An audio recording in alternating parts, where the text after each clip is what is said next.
chemical reactions are concerned, we have discussed the 4 quantities that must be conserved during a chemical reaction, including mass and energy, as well as the types of atoms in the reactants and products, and the amounts of atoms in the reactants and the products.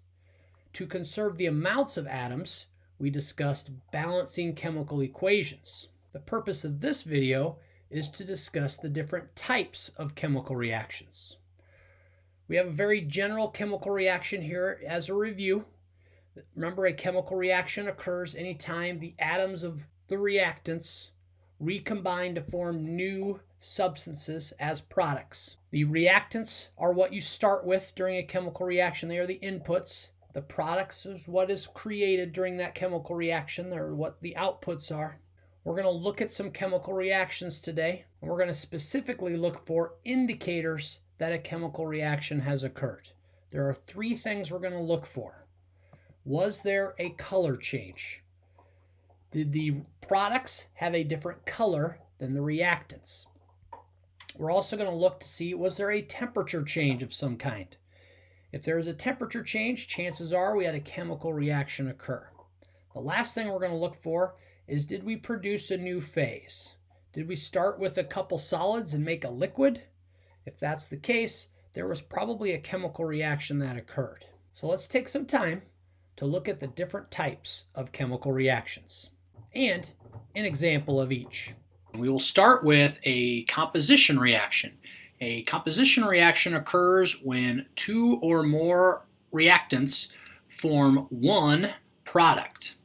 The example that I'm going to show you is magnesium metal reacting with oxygen gas in the air to form magnesium oxide. You see this reaction quite often around the 4th of July. If you balance this reaction, you will see you have 2 magnesiums, 1 oxygen gas, and 2 magnesium oxides. This is a chemical reaction because we get a color change. We have a silvery magnesium metal and colorless oxygen gas, and the product is a white solid. We also have a chemical reaction because a very bright white light is observed and heat is given off from that light. However, we cannot say that a phase change was an indicator of this reaction because one of our reactants is a solid and our product is also a solid. So no new phase was observed. Because magnesium and oxygen react to form one product, this is a composition reaction. The next reaction is the opposite of a composition reaction. It is a decomposition reaction. When you have one reactant that breaks down into 2 or more products, that is a decomposition reaction. Here we are looking at a reaction very familiar to you soda drinkers. Every time you open up a bottle of soda, you initiate this decomposition reaction. Carbonic acid, which is dissolved in solution, will decompose into carbon dioxide and water once you open the soda. This reaction balances pretty easily. Everything has a 1 in front of it, but there are no noticeable color changes in this reaction since all the products and reactants are colorless. There's not a noticeable temperature change either. The only indication of a chemical reaction is that we have carbonic acid initially dissolved in the soda and it decomposes to make a gas and a liquid. Since one reactant breaks down to 2 products, this is an example of a decomposition reaction. The next reaction we will look at is a replacement reaction. In a replacement reaction, one element replaces another element to make a new compound. In our example, we will take iron oxide or rust and react it with aluminum metal to form aluminum oxide and iron. This reaction balances pretty easily, 1, 2, 2, 1. But what we really want to look at is the replacement. So you can see that aluminum and iron switch places from reactants to products. We start with iron oxide and we end up with aluminum oxide. The indicators of a chemical reaction are a color change. We have a reddish-brown solid to start with, and we're going to end with a white solid. And we will see a temperature change. You're going to see sparks. And also where the 2 balls are hitting, you're going to feel a temperature change. However, you will not see a new phase produced because the products are all solids and the reactants are also all solids. This is a replacement reaction because aluminum replaces iron in a compound to make a new compound. Let's talk about double replacement reactions. These reactions occur when two aqueous substances react to form a solid and an aqueous product. In this case, we are going to look at cobalt nitrate reacting with calcium hydroxide.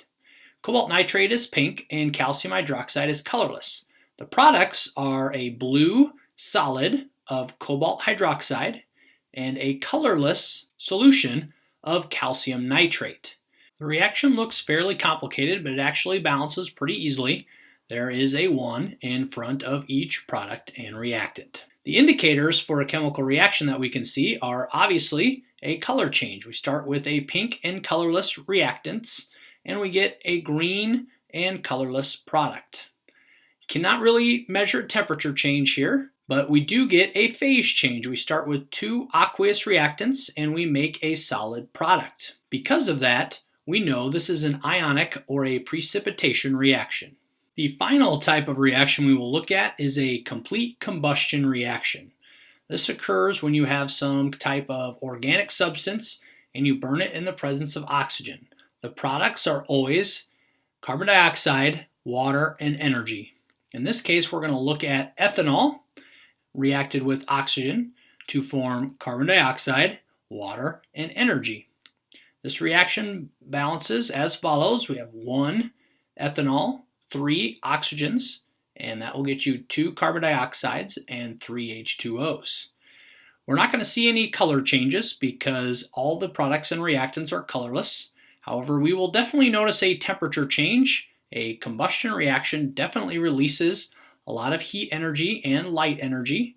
We will not see the production of a new phase because oxygen is a gas and both of our products are gases, so we will not see a new phase. This is a complete combustion reaction because we have an organic substance reacting with oxygen to form CO2 and water, and in the process releasing a lot of energy.